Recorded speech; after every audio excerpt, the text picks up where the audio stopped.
नमस्कार, मैं कुमार और आप देख रहे हैं स्टार मिथिला। अभी मैं आपको आसनपुर कुपहा और निर्मली के बीच में ब्रिज संख्या 7 के पास लेकर के आया हूं अपने संवाददाता बिरजू ठाकुर की मदद से। और ये ब्रिज संख्या 7 CRS इंस्पेक्शन होने के बाद डैमेज हो गई है और इस प्रकार के जो इंजीनियर या कंस्ट्रक्शन अधिकारी को रखा जाएगा तो शायद एक ब्रिज नहीं, 2 ब्रिज नहीं, लगातार इस क्षेत्र में ब्रिज का जो है कार्य चलता ही रहेगा और ट्रेनें प्रभावित रहेगी ही रहेगी। हम ऐसा इसलिए नहीं कह रहे हैं क्योंकि इस रेलखंड से लेकर के हमें कुछ ज़्यादा लगाव है। हम इसलिए ऐसा कह रहे हैं क्योंकि लगातार हम अपने वीडियो की मदद से आपको सजग करने की कोशिश कर रहे हैं जो किस प्रकार से झंझारपुर निर्मली रेलखंड में या फिर झंझारपुर लौखा रेलखंड में धांधली का कार्य चल रहा है। CRS इंस्पेक्शन के बाद इस 100 से देखिए CRS इंस्पेक्शन हुई और 100 से ज़्यादा स्पीड में इस रेलखंड पर रेल जो है दौड़ी भी, और उसके बाद जो है इस रेलखंड की ये स्थिति हो गई जो नया ब्रिज बनाने का कार्य चल रहा है।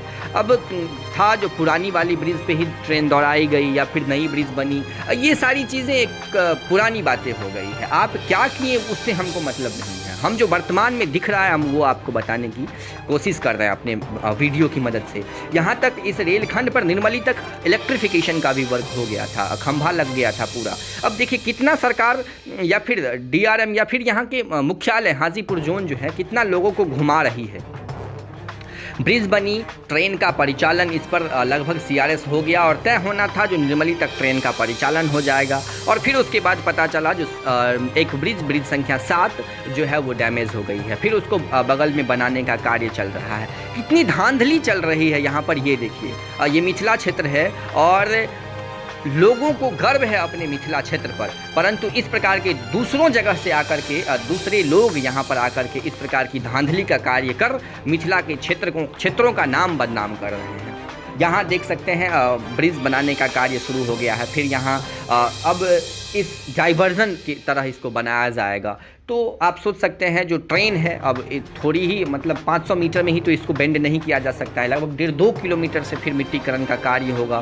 फिर उसके ऊपर आकर के 1.5-2 किलोमीटर आगे तक इसको मिट्टीकरण किया जाएगा। फिर ब्लास्टिंग का कार्य होगा, फिर उस ट्रैक बिछेगी। काफ़ी सारी प्रक्रियाएं हैं। फिर जो इलेक्ट्रिक वर्क किया गया था, खंभा लगाया गया था, वो सब सारा इस प्रक्रिया को पूर्ण किया जाएगा। कितना सरकार जो है घुमा रही है यहाँ के लोगों को इस रेलखंड को लेकर के। यहाँ के ठेकेदार कितनी बड़ी धांधली कर रही है इस क्षेत्र में। ये 1-2 ब्रिज का नहीं, झंझारपुर से लेकर के निर्मली तक और निर्मली से लेकर के लौखा तक जितना सारा ब्रिज बना हुआ है। आगे आने वाले समयों में अगर अभी आप सजग नहीं होइएगा तो अगले आने वाले समयों में शायद हर एक ब्रिज का यही हाल होगा। हर एक ब्रिज डैमेज हो जाएगा। अत्यधिक ब्रिज के नीचे पानी का जमावड़ा लगा हुआ है, जल जमाव की समस्या उत्पन्न हो गई है। जिस ब्रिज से गाड़ियां क्रॉस करती है, ट्रक बस क्रॉस कर रही है। अब आप सोच सकते हैं जो जिस ट्रक और बस का चक्का इतना ज़्यादा हैवी होता है, इतना भारी होता है, ट्रक पर इतना ज़्यादा लोड होता है, अगर पानी लगा हुआ जिस जगह पर ब्रिज के नीचे जब पानी लगा हुआ है अगर उस होकर के गुजरेगी तो उस ब्रिज का क्या हालत रह जाएगा। आप सोच सकते हैं आगे आने वाले समयों में काफ़ी ज़्यादा दिक्कतों का सामना करना पड़ सकता है अगर अभी आप सजग नहीं हो जाइएगा। ये आसनपुर कुपहा का ब्रिज अभी नया बन रहा है और ये बाधा पहुंचा रहा है इस रेलखंड पर ट्रेनों का परिचालन में। वैसे CCRS के द्वारा जो इंस्पेक्शन किया गया निर्मली से लेकर के तमुरिया तक, उसकी भी निरीक्षण रिपोर्ट आ गई है। हम अगले वीडियो बहुत जल्द लेकर के आएंगे जिसमें हम आपको बताने की कोशिश करेंगे ट्रेनों की क्या स्थिति है और कब से चलेगी इस रेलखंड पर। परंतु जो आसनपुर कुपहा की स्थिति है वो आप देख सकते हैं हमारे वीडियो की मदद से, हमारे संवाददाता बिरजू ठाकुर की मदद से। इस प्रकार की स्थिति यहाँ के ठेकेदार और यहाँ के दलाल कंस्ट्रक्शन अधिकारी बना करके रखे हुए हैं।